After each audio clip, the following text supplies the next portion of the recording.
ज्ञानवापी में वजू खाने में हिंदू पक्ष जहां शिवलिंग मिलने की बात कह रहा है, वहीं मुस्लिम पक्ष फव्वारा। आम तौर पर पुरानी मस्जिदों में वजू के लिए हौज होता है। यहां लोग नमाज से पहले वजू करके अंदर जाते हैं और मस्जिद के अंदर दाखिल होते हैं। लखनऊ के बड़े इमाम बाड़े में मौजूद आसिफी मस्जिद से हमारे सहयोगी विवेक राय की यह रिपोर्ट जरूर देखिए आप।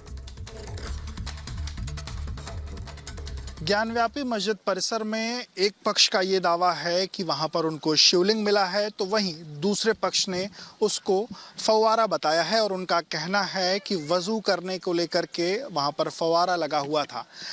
इस तरीके के फव्वारों का जिक्र करें तो लोग कहते हैं कि जो पुराने समय की मस्जिदें हुआ करती थी, वहाँ पर वज़ू करने को लेकर के एक हौज होता था और वहाँ पर फव्वारा लगा होता था, जिससे कि साफ़ सफाई उसकी होती रहे। मैं इस वक्त लखनऊ के बड़े इमाम बाड़े में हूं और मेरे सामने जो मस्जिद आप देख रहे हैं ये आसिफी मस्जिद है। ये सामने की जो तस्वीरें हैं ये आसिफी मस्जिद है और अमूमन आज की तारीख में यहाँ पर जो रोज़ाना के तौर पर यहाँ पर जो नमाज है वो अदा की जाती है। इसके साथ साथ जो दूसरी तस्वीर मैं आपको दिखाऊं ये बड़े इमाम बाड़े की तस्वीर है। सामने की तरफ में ये बड़ा इमाम बाड़ा, उसके दाहिनी तरफ हमने आपको उसके दाहिनी तरफ हमने आपको दिखाया कि वो मस्जिद है और ये सामने की जो तस्वीर आपको दिखा रहा हूँ ये बावली है। सबसे पहले जब इमाम बाड़ा बन रहा था तो उस दौरान सबसे पहले जो यहाँ के नवाब थे उन्होंने सबसे पहले ये बावली बनवाई जहाँ से पानी का स्रोत उनको मिला और उसके बाद ये आसिफी मस्जिद उन्होंने बनवाई। आसिफी मस्जिद, ये जो सामने की तस्वीरें हैं ये आसिफी मस्जिद की तस्वीरें हैं और उसके बाद इमाम बाड़ा बना। लेकिन जो विवाद है, हम विवाद पर आते हैं और ये जो सामने का फव्वारा आपको दिख रहा है ये वो फव्वारा है जिसका लोग ये कहते हैं कि वज़ू करने को लेकर के इस हौज का इस्तेमाल करते थे। अली हसन साहब हमारे साथ हैं और उनसे हम बात करेंगे। अली हसन साहब, यहाँ के पानी की देखरेख का काम आप करते हैं।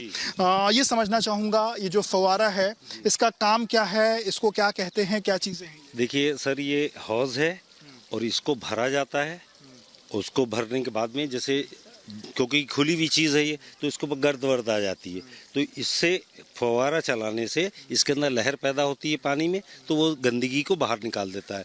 दूसरी चीज़ ये कि जब चलता है फव्वारा तो खूबसूरती में भी अच्छा लगता है, तो दोनों चीज़ों के लिए इस्तेमाल होता है। समझना चाहूँगा सर, जैसे आपने कहा कि खूबसूरती के लिए इस्तेमाल है, हौज में लोग वो करते हैं, तो क्या फव्वारे से लोग वज़ू करते हैं? फव्वारे से वज़ू नहीं होता है, वज़ू डायरेक्ट हौज से होता है।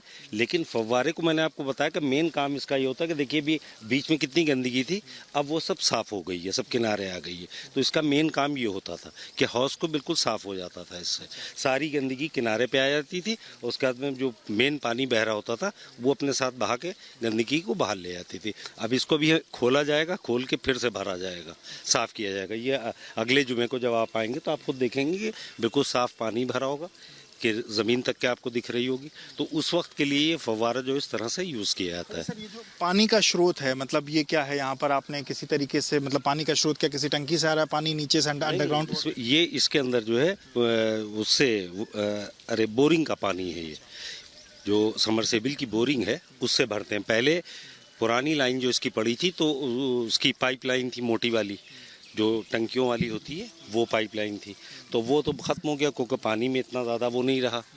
तो उन्हीं ने उसको जो है बंद करके अब उन्हीं ने उसको डायरेक्ट बोरिंग से वो कर दिया, तो बोरिंग से ही ये चलती है। सर, अगर इस मस्जिद का जिक्र करें, कितनी पुरानी मस्जिद है ये, कब से लोग यहाँ पर आते हैं? अगर इस मस्जिद के बारे में अगर 236 साल पुरानी मस्जिद है ये। अब इन्हीं ने जवाब दे दिया क्योंकि ये मेन गाइड है ये, तो इन्हीं ने मुझे जवाब। बताइए, आप बताइए कितनी पुरानी मस्जिद है? कम से कम 236 साल पुरानी मस्जिद है। मस्जिद के नीचे मस्जिद है, उसके नीचे मस्जिद है। हाँ, क्योंकि अल्लाह का घर सबसे बड़ा होना चाहिए। तो इमाम बाड़ा जब बना था तो इमाम बाड़ा की बुनियाद जो थी ऊंची हो गई थी, तो इसके बाद में ये मस्जिद बनाई गई थी। उसके बाद मीनार देख रहे हैं आप कहाँ तक जा रही हैं, इसलिए अल्लाह का घर सबसे ऊंचा होना चाहिए। तो मैंने कहना 1773 स्टार्ट था, 1784 कम्प्लीट था। 1773 में स्टार्ट हुआ था, 1784 में कम्प्लीट हुआ था। अकाल के टाइम पे ये बिल्डिंग बनाई गई थी, जब किसी के पास जिसको ना देता मौला उसको दे। लोगों पर रोजगार नहीं था, तो उस जमाने में बिल्डिंग बनाई गई थी रोजगार देने के लिए। नवाब साहब दिन में बिल्डिंग को बनवाते थे, रात बिल्डिंग को तोड़वाते थे, जो आजकल कोई ऐसा करता ही नहीं है। हर आदमी ठेके बिल्डिंग दे देता है और 25 साल नहीं चलती है, बिल्डिंगें गिरना चालू हो जाती हैं। अच्छा, एक चीज़ ये समझना चाहूँगा, इस जो हौज है इसके बारे में क्या जानकारी, इसकी क्या महत्ता है, क्या बताना? वज़ू खाना है ये जी। जैसे कि वज़ू करने के लिए लोग हौज पे वज़ू करते हैं, पैप का इंतजाम भी किया है, पैप में भी इधर भी बना है पैप, तो वजू कर सकते हैं। और ये फाउंटेन से जो आप देख रहे फव्वारा निकल रहा है, तो ये खूबसूरती के लिए। अच्छा, जो फाउंटेन से पानी आ रहा है उससे लोग पानी नहीं लेते हैं, मतलब वजू करने? वजू कर लिए हौज है ना, ये आप देख रहे हैं, हौज से पानी लेते हैं जी। तो ये आज की तारीख में भी चालू है, लोग यहाँ पर? हाँ, आज भी चालू है। जुम्मे की नमाज होती है तो ज़्यादातर लोग इसी में वजू करते हैं, और ईद बकरीद की नमाज होती है तो ज़्यादातर लोग नमाज में वजू के पानी यहीं से लेते हैं, इसी हौज से। हौज आपको हर मस्जिद मिलेगी, हर मस्जिद में हौज होती है जहाँ पे वजू लोग करते हैं। आप छोटे इमामबाड़ा में जाएँ, वहाँ पे भी छोटा सा आपको हौज मिलेगा। यहाँ भी हौज है, इमामबाड़ा शाह नजफ है, वहाँ पे भी एक हौज है छोटा सा। सिप्तानाबाद की मस्जिद है, वहाँ पे भी हौज है। मस्जिदों पे हौज एक नहीं, वहाँ पर सिर्फ हौज है कि फव्वारा भी लगा है? नहीं, और फव्वारे नहीं लगाए, यहाँ खूबसूरती के फव्वारे लगाए गए हैं। जो ज्ञान बाबरी मस्जिद जो निकली है वहाँ पे, और जो पानी के अंदर से जो चीज़ निकाला गया उसको लोग बता रहे हैं, क्या बता रहे हैं, शिवलिंग है। तो भाई शिवलिंग इतना लंबा नहीं होता है, पहली बात तो। शिवलिंग छोटा सा होता है, अच्छा होता है, खूबसूरत होता है। शिवलिंग की खूबसूरती अलग ही होती है, उसे आप शिवलिंग कह सकते हैं। और सब पढ़े लिखे इंसान खुद देख रहे हैं उस वो मीडिया को या वो न्यूज़ को देख रहे हैं, उस फव्वारे को देख रहे हैं, सबको पता है वो फव्वारा है। मतलब अमूमन मस्जिदों में फव्वारा लगता है, जैसे फव्वारा लगता है पानी को पाक साफ करने के लिए। इधर आप देखिए, यहाँ पे देखिए, यहाँ काई है ना, ये काई अब पानी ये फव्वारा चल रहा है ना, तो ये काई समेट के किनारे रहती है, बाद में लोग सफाई करते हैं, तो फव्वारा होना ही चाहिए। अब इसको हम शिवलिंग क्यों देंगे? आप बताइए, आप क्या कहेंगे? आप तो मीडिया वाले हैं, आप तो पढ़े लिखे हैं ना, ये क्या चीज़ है? फव्वारा देख रहे हैं ना। लेकिन अब अंधभक्तों के लिए तो हो सकता है। अब आपको दिखाते हैं भोपाल की ताजुल मसाजिद की तस्वीरें। वहां कैसा नजारा है, भोपाल से हमारे सहयोगी सत्य विजय की ये रिपोर्ट देखिए।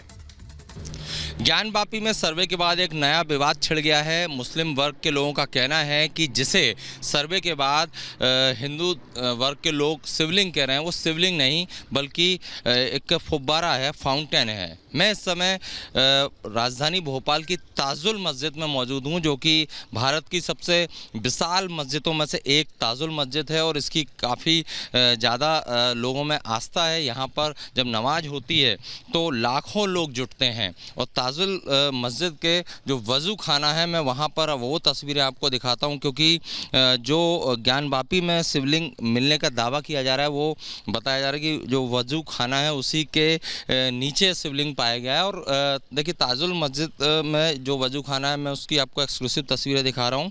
और सबसे बड़ी बात यह है कि जो एक चर्चा हो रही है कि जो फुब्बारा है और शिवलिंग है उसके आकार को लेकर, क्योंकि जिस तरह का शिवलिंग मिलने की बात सर्वे में की जा रही है, उसका आकार और जो फाउंटेन होता है, जो फुब्बारा होता है वज़ू खाने में, उसके आकार में ज़मीन आसमान का अंतर होता है। और यही हम इस्टेब्लिश करने की या यही हम साबित करने के लिए यहाँ पर ग्राउंड रिपोर्ट कर रहे हैं। तो ताजुल मस्जिद है ये, यहाँ का ये वज़ू खाना है, और आप इस फाउंटेन को देख सकते हैं। मतलब फाउंटेन और शिवलिंग दोनों के आकार में ज़मीन आसमान का अंतर है, ये साफ तौर पर देखा जा सकता है।